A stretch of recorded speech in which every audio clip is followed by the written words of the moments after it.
public schools made headlines yesterday when the president of the Windward Islands Teachers Union spoke about public school teachers receiving a letter on their first day of school, reminding them about the sick leave policy. Since the matter deals with public school teachers, which falls directly under the responsibility of government, I feel obliged to address this matter also via the media.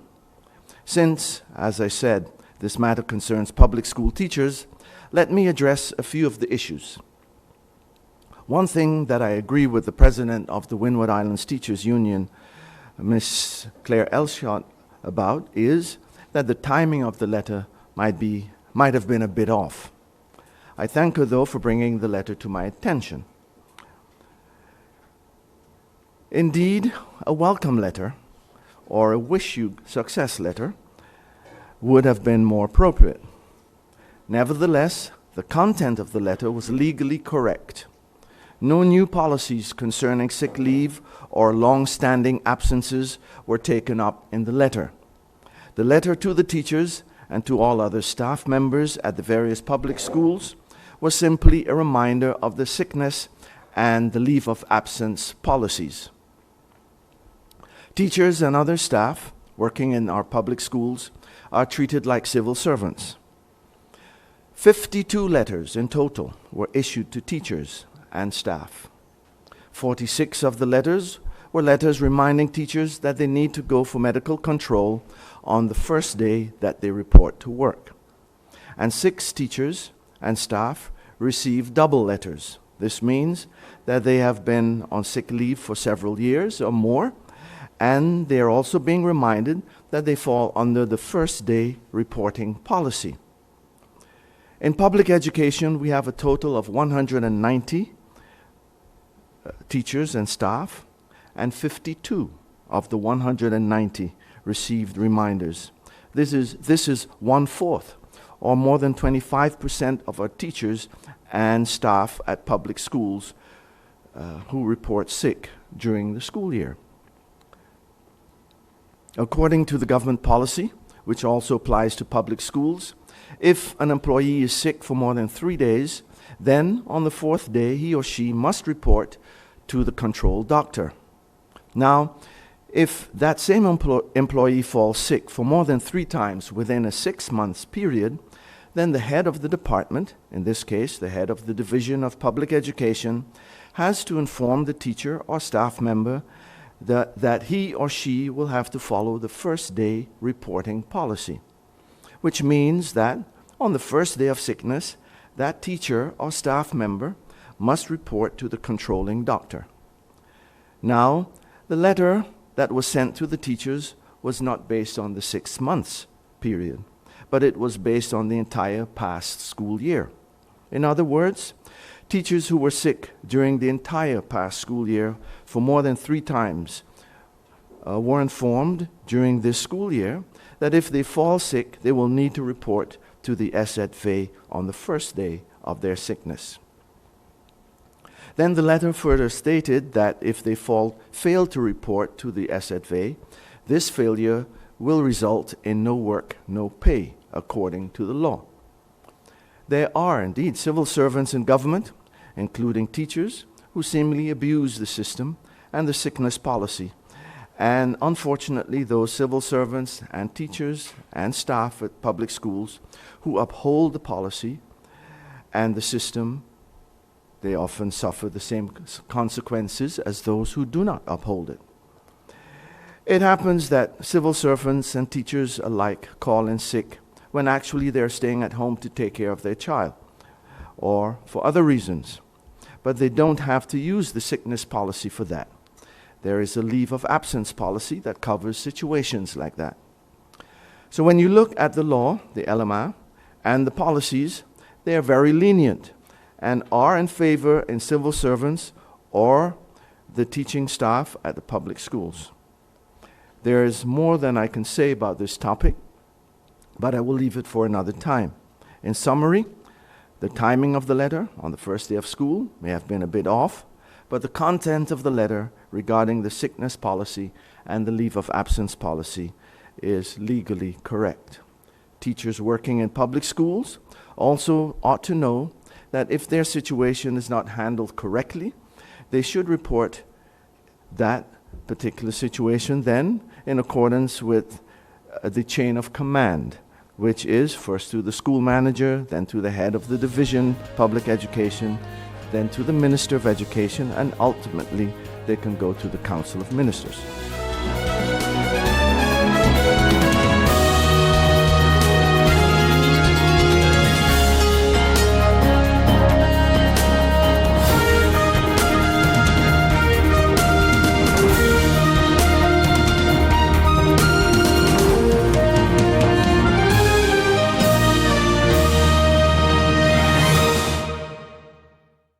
GEBE has been faithfully serving the communities of St. Martin, powering your home and our economy. Come rain or shine, our qualified team of professionals are working hard 24 hours a day to provide you and your family with safe, reliable electricity and water. We use the latest technologies and test our products daily to maintain the highest international standards. Our friendly staff is always there to assist you, whether in person, over the phone, or online. We are committed to constantly improving our products and services, making them more efficient, effective, and environmentally friendly to serve you better today and our next generation of clients tomorrow. GEBE, powering a brighter future. Our friend Megawati is here with tips to save you energy. 1. Turn your airco temperature up. 2. Use a ceiling fan instead. 3. Buy energy-saving products. Save some green with NVGEBE. It's been said that behind every door, possibility awaits.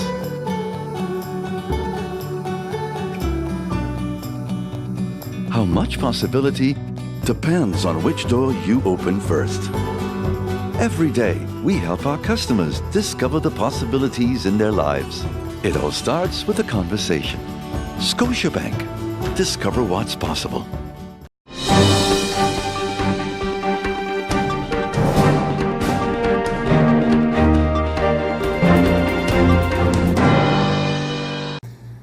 If you look to the investment budget, we have an investment to do from 115 million, 115 million. And how is that accumulated? First of all, an investment in a new building of 92 million. But that 92 million is not reserved yet in the way that all that money will go to the new hospital, already agreed on. We still have more than 10 million in unforeseen, so the actual contract value is 81 million at this moment in time. We will spend 1.5 million for a lawyer's fee, permits and all those kind of things. We have a capital interest over the period of the building of the construction of roughly 10 million, and we have engineer cost and quality consultants, project management from roughly 8 million. But also we do have 3 million in place for the GCR accreditation, because we always stated a hospital should not only be built by bricks or concrete. It's about the people who are working in that, who can and has to deliver the quality. So GCR accreditation is the highest level of accreditation what you can get in the North American region, Joint Committee International. We will go over that, and we are in the business and in the process of getting that done. And we reserve $3 million for that, including in a new hospital project. How is that finance then arranged? 85 million will come from the consortium loan. 75 million as an initial amount, and accumulated with the capital interest, it comes up to 85.5 million. SMMC, out of its cash flow, will pay 9.4 million, and based on the World Bank Trust Fund component number 1 and component number 3, an additional 20 million will be available. Counting up to a total from 150 million. A question was asked, what is already spent of that amount? Well, already spent of that amount is $8 million. 6.2 million by SZV, by pre-financing. And yes, there is an agreement in place between SMMC and SZV to do so.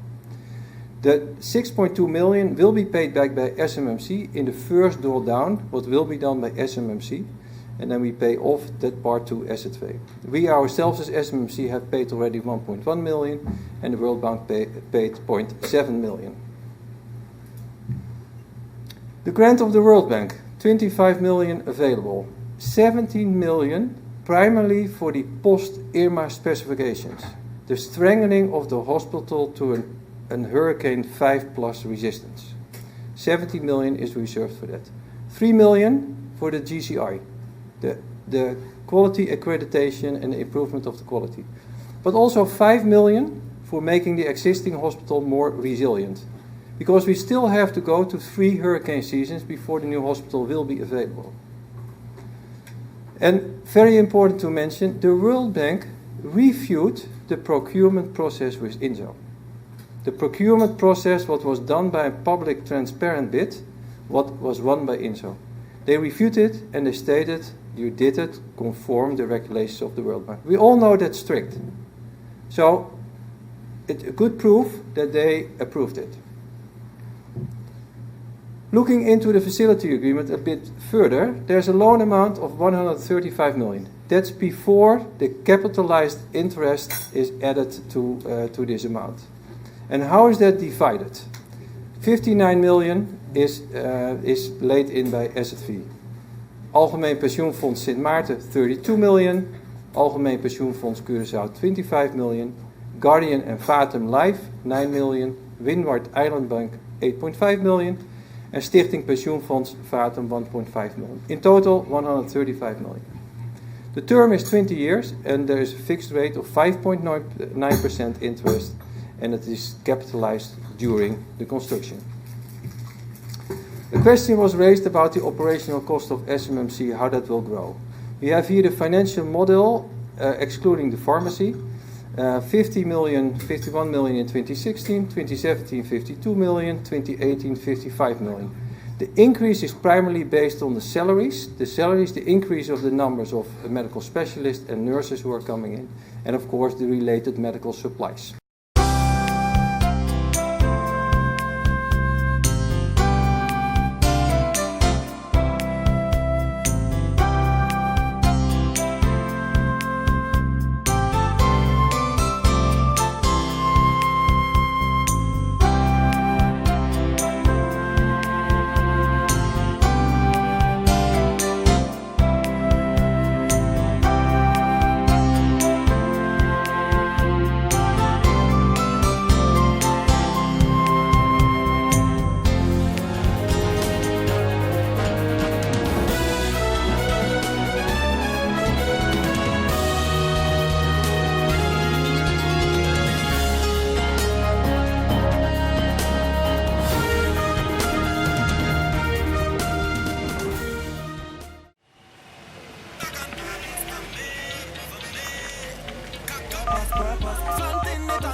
Hey ma, how you doing? You busy? I hear, just paying some bills, taking care of business, you know what it is? I know, you're doing your online banking. I don't have to stand in those long lines to pay bills. I can transfer when I want. I can check my account wherever. It's like the bank open 24/7. I even here checking the statement right now as we're talking. How's Miami? Well, that's why I'm calling. I'm finishing up a few songs now, but I'm afraid that studio time might be more than I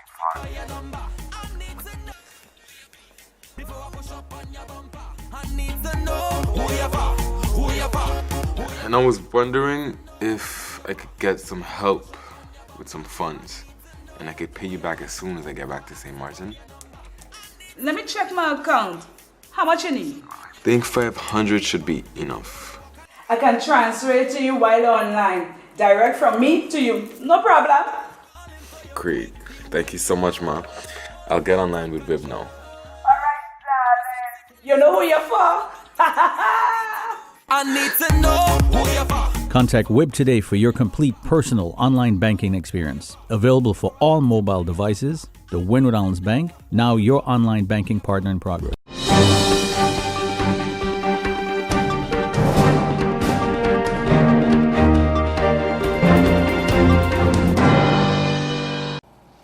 According to the figures provided by the St. Martin Medical Center General Director Kees Klarenbeek during a Parliament meeting last week, St. Martin Medical Center's operational expenses of 2016-2018 were presented in Antillean guilders. Let me give the following. In 2016, it is 50,923,000. 2017 is 52,057,000. 2018 it is 55,357,000 Antillean guilders. We have looked up the total operational cost of the St. Martin Medical Center since 2009. So from 2009 to 2015, here are the following. 25,561,737 in 2009. 2010, 28,196,856.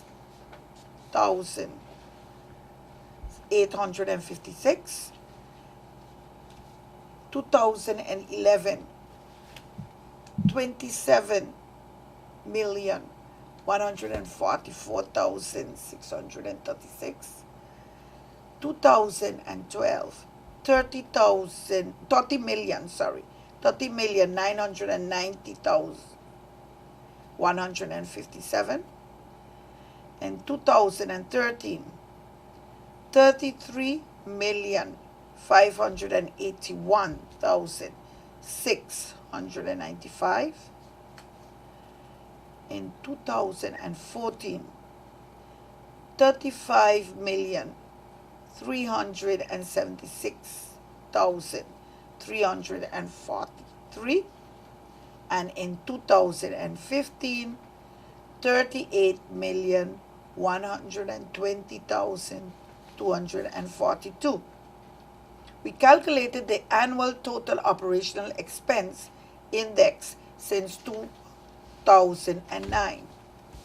What we can see is that the operational costs of the St. Martin Medical Center have been increasing steadily since 2012. In 2015, the operational cost at the St. Martin Medical Center in 6 years' time has increased with 49%. In 2016, all of a sudden, the increase jumped to 99%, which means that the operational cost of St. Martin Medical Center has almost doubled since 2009. Last year, the increase was already 116%, thus more than double the operational cost in 2009. How to explain these huge expenses?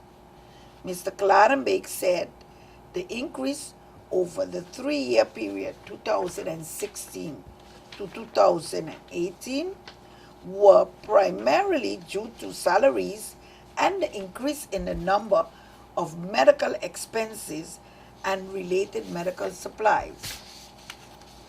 What is the explanation for the high jump in 2016? The index jumped to 99% in 2016 as compared to 49% in 2015. Why? What happened in 2016?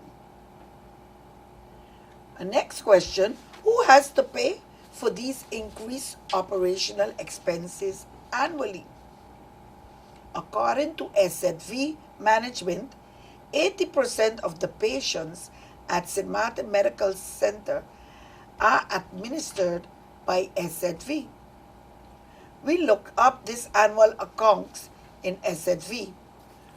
Only the account from 2011 to 2014 are available online on the website. The annual accounts of 2015 to 2018 are not yet online.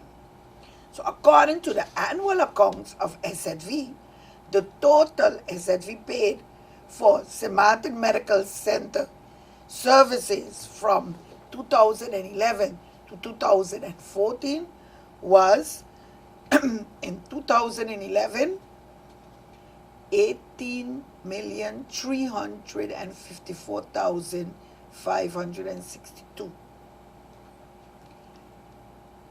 In 2012, 13,825,040.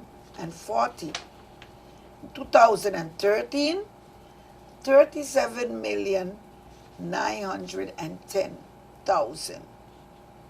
2014, 42,451,000. We have compared the total transfers of SZV to St. Martin Medical Center in percentage.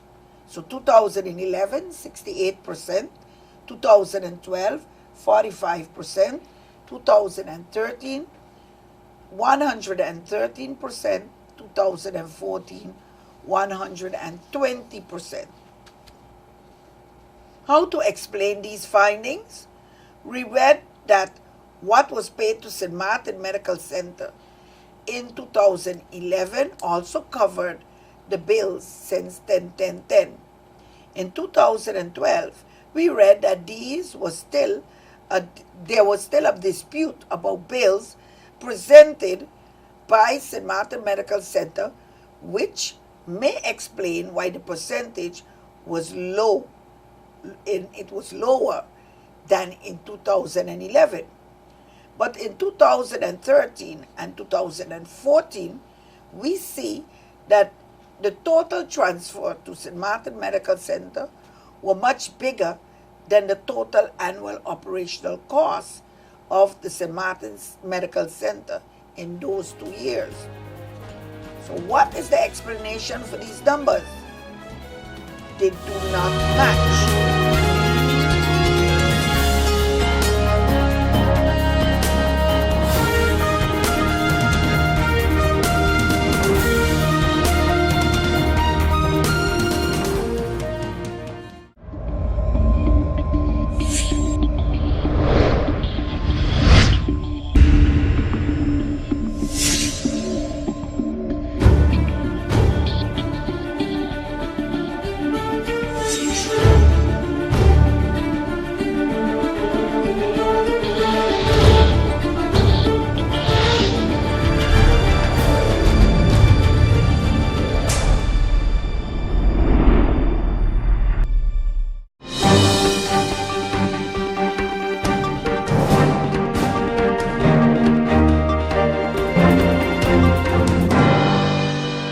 Happened in the early morning hours.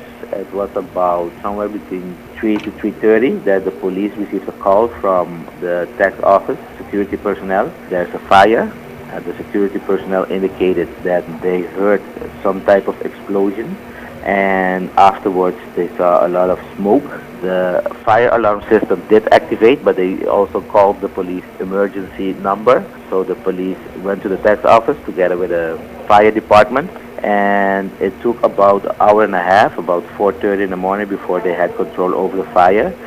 And this morning the place was fire-free, so they managed to contain the fire, and the police went in this morning together with other specialized personnel to investigate what is the cause of the fire. So that is still going on, so they can't give any exact reason about the cause of the fire. What is clear is that for the coming days, it will not be possible for the public to make use of the tax office. You cannot get in, not even today, not even the personnel can get in. The public in general also cannot get in, and they also suspect that the general work that the tax office has to do will also be hampered. The area that got affected is the area where people that owe the tax office money, they have all the registers in that area, the area that got affected. So there will be some delays, I think, and that type of work that they're doing. Also, people that are expecting a tax return can also expect delays. As you know, the financial situation of QSO is not very good at the moment, and the tax office was doing some exercises in compliance, to better the tax compliance, and government is expecting those extra income so that they can balance the budget better. And it's also expected that will give some problems now with this incident this morning. Where exactly is the tax office located, you know? The tax office is located in the neighborhood they call Kwartier. It's actually more in the area of Amistad. As you know, Amistad is a neighborhood close to the refinery in Curaçao. It's in the Schottegat area. So it's a very strategically centered, located in Curaçao. And it's been there for a long time. It's known that the building has some issues. In the past, they also had problems when with heavy rainfall, that the basement gets problems with the water. But also now what they saw was that there's actually in the structure there's no roofing. So when the fire started at the ground level, the smoke quickly spread through the building, causing a lot of problem and damages at the other levels. So the building does have its issues, but it's been there for decades. Actually, I think the first time that they have major problems with the fire like this in the building. Of course, you're getting a lot of speculation now whether it was intentional or not, but the police and also head of the tax office, they are not speculating right now. The investigation is ongoing. They are keeping all possibilities open, so they are investigating whether it was an incident like some wiring, electricity, whatever that could have caused the fire. And also they're investigating the possibility of it was intentionally set on fire. So everything is being investigated, but they are not speculating on the cause of the fire at this moment.